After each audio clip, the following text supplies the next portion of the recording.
کامیابی نہیں مل سکتی. یاد رکھیں چہرے بدلتے رہیں گے, لوگ بدلتے رہیں گے, ایسے کار ہوتے رہیں گے ہم جب تک نظام مصطفیٰ کی طرف نہیں جائیں گے. یہ یاد رکھنے بات ہے.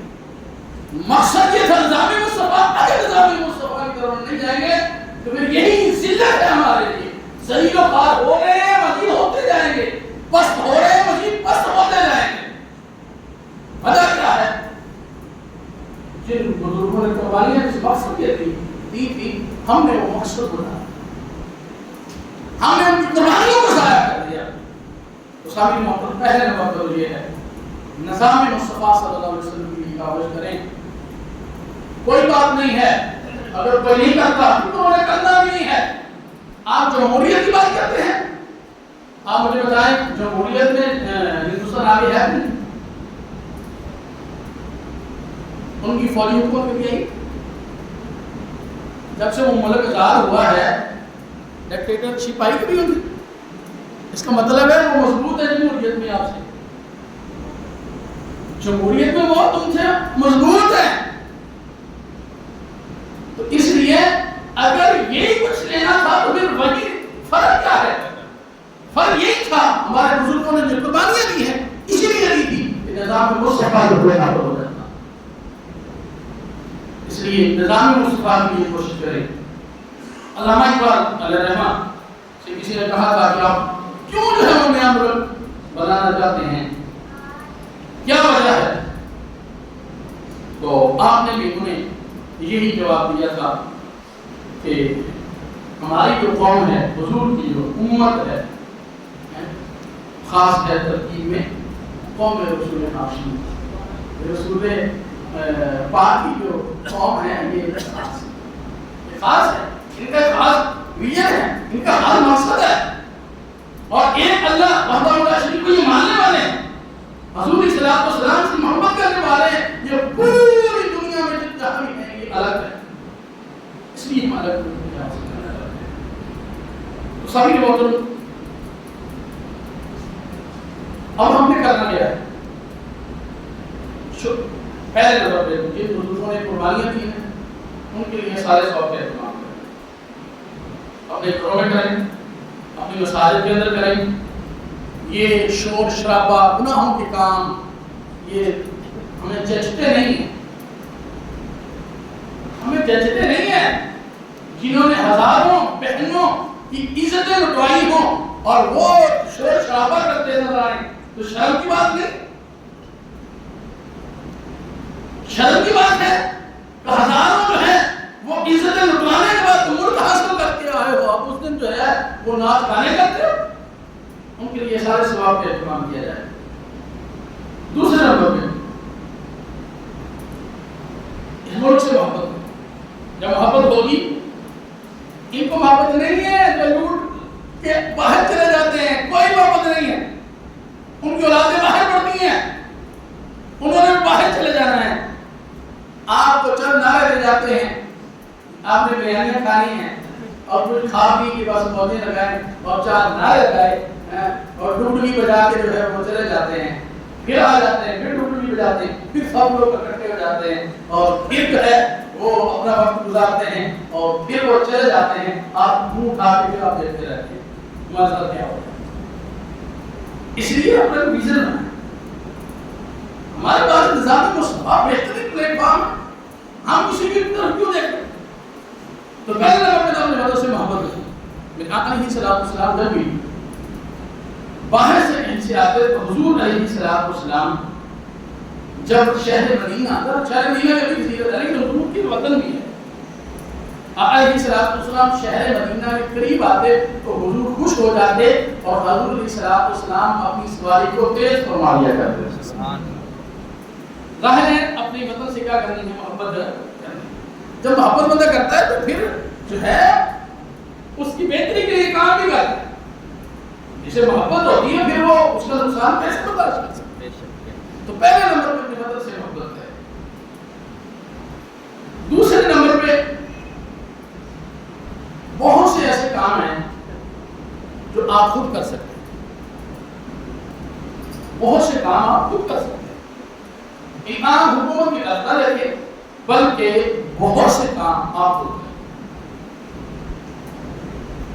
مجھے بڑا افسوس ہوتا ہے کہ ایک بندہ 2-3 کروڑ کی کوٹھی بنا لیتا ہے، لیکن اس کے دروازے کے سامنے مکمل طور پہ کیچڑ ہوتا ہے۔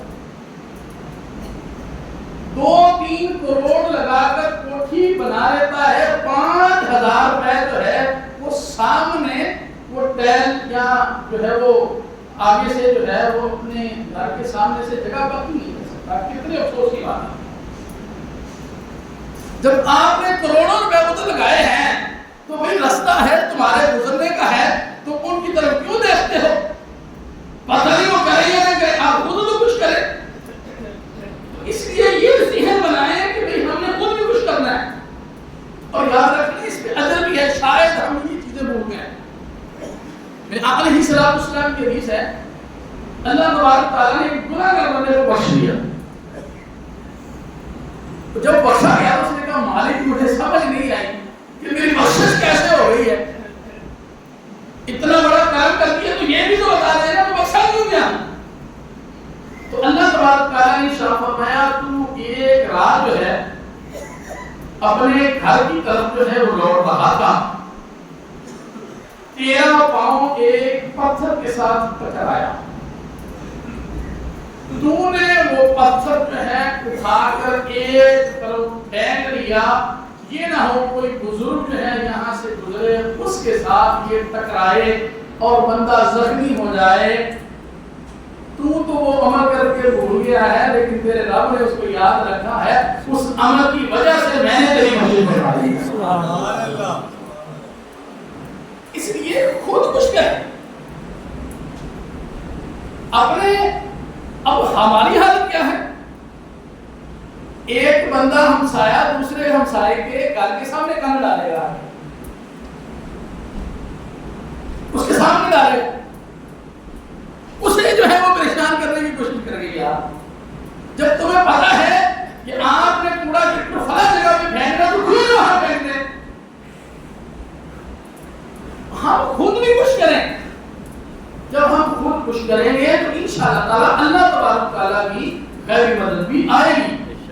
تو فرمایا من جد وجد، جس نے کوشش کی اس نے حاصل کر لی۔ اس کے بعد یہ کوشش کرنی ہے، اس پہ بہت طویل گفتگو ہو سکتی ہے، بس تھوڑا سا ٹائم ختم ہو۔ تیسرے نمبر پہ ہم نے کیا کرنا ہے؟ 14 میں سے اپنے ملک کو سرسبز و شاداب کم سے کم، الحمدللہ میں اپنا بتا دیتا ہوں، 4 پودے خرید کر اپنے جامعہ کے سامنے لگائے، پہلے لگائے ہیں اب آپ کو کہنے لگا۔ تو آپ نے کیا کرنا ہے، جو زیادہ نہیں ہے تو کم سے کم 1 پودا ضرور لگائیں، اس پہ تو تھوڑا سا جلدی۔ میرے آقا علیہ السلام کی حدیث مبارکہ ہے، حضرت علیہ السلام نے ارشاد فرمایا جون سا بندہ کوئی درخت لگاتا ہے دنیا سے چلا گیا، جب تک لوگ اس سے فائدہ حاصل کرتے رہیں گے، انسان اور پرند سب اس سے فائدہ حاصل کرتے رہیں گے، اللہ تبارک و تعالیٰ اس کا اجر اس بندے کو قبر کے اندر پہنچا رہا ہے۔ یعنی ایک بندے نے فصل لگائی ہے نا، پرندے کھا گئے، اس نے کون سا خود پرندوں کو ڈالا تھا، وہ گری پرندے کھا گئے، اللہ تبارک و تعالیٰ جو کھا گئے پرندے اس بندے کو صدقے کا ثواب عطا فرمائے۔ سبحان اللہ۔ اس لیے زیادہ نہیں ہے تو ایک درخت جو ہے وہ سب لگائیں، کیونکہ اس سے ماحول میں فرق آتا ہے۔ جب ماحول میں فرق آئے گا، ڈاکٹر ذرا بیٹھے ہیں، بہت سے بیمار لوگ صحیح ہو جاتے ہیں۔ آکسیجن جو ہے، جب آکسیجن عام ہوگی تو خود بخود جو ہے وہ لوگ جو ہم کو سانس لینا آسان ہوگا، جب سانس لینا آسان ہوگا تو ان کی طبیعت کیا ہو جائے گی، صحیح ہو جائے گی۔ اس لیے جو ہے اس میں بہت بڑا جو ہے وہ صدقہ جاریہ ہے، اس کی جو ہے وہ ہم نے کوشش کرنی ہے۔ اس کے بعد جو سے لوگ یہ اہتمام کر سکتے ہیں پلانٹ وغیرہ لگائیں پانی، اور نبی صلی اللہ علیہ وسلم نے فرمایا سب سے بہترین صدقہ جو ہے وہ پانی کا صدقہ۔ پلانٹ لگاتے ہیں آپ لوگوں کو اچھا پانی مل جاتا ہے، یہ بہت بڑا صدقہ جاریہ ہے۔ پانی کو پیے گا اس کی بہت سی بیماریاں جو ہیں اس سے دور ہو سکتی ہیں. اگر وہ بندہ کوئی بندہ جو ہے عام پانی نہیں پی سکتا تو آپ پلانٹ نہیں لگا دیتے ہیں, لوگ اس سے پانی پیتے ہیں, لوگ شفا یاب ہوتے ہیں اس سے, تو اللہ تبارک و تعالیٰ آپ کو اس کا بہت بڑا اجر عطا فرمائیں گے. تو یہ سارے کام جو ہیں آپ کر سکتے ہیں, کوئی مشکل نہیں. اس کے بعد اگر اللہ تبارک و تعالیٰ نے آپ کو مال دیا ہے, رزق میں وسعت دی ہے, لیکن آپ کے بچے ذہین نہیں ہیں, آپ ایسے ہوتا ہے بچے نہیں پڑھتے, مال ہے آپ کے پاس, مال آپ کے پاس ہے, پیسہ ہے, سب کچھ ہے, فراوانی ہے, لیکن بچے نہیں پڑھتے, نالائق ہیں, تو بھائی کسی کا بچہ جو لائق ہے رشتہ داروں میں اس کو پڑھا دیں, اللہ تبارک و تعالیٰ اس کا بھی آپ کو اجر عطا فرماتا ہے. تو 14 اگست میں یہ چند باتیں میں نے عرض کی ہیں, وہ پی پاں والا معاملہ نہ کریں, بلکہ جو ہے اس کی طرف توجہ دیں. ہمارا ملک جو ہے, ہمارا محلہ اگر بہتر ہو جائے گا تو ہمارا شہر بہتر ہو جائے گا, شہر بہتر ہو جائے گا تو ہمارا ضلع بہتر ہو جائے گا, ضلع بہتر ہو جائے گا تو ڈویژن بہتر ہو جائے گی, اور ڈویژن بہتر ہو جائے گی تو صوبہ بہتر ہو جائے گا, صوبہ اگر بہتر ہو جائے گا تو ہمارا پورا ملک پاکستان بہتر ہو جائے گا.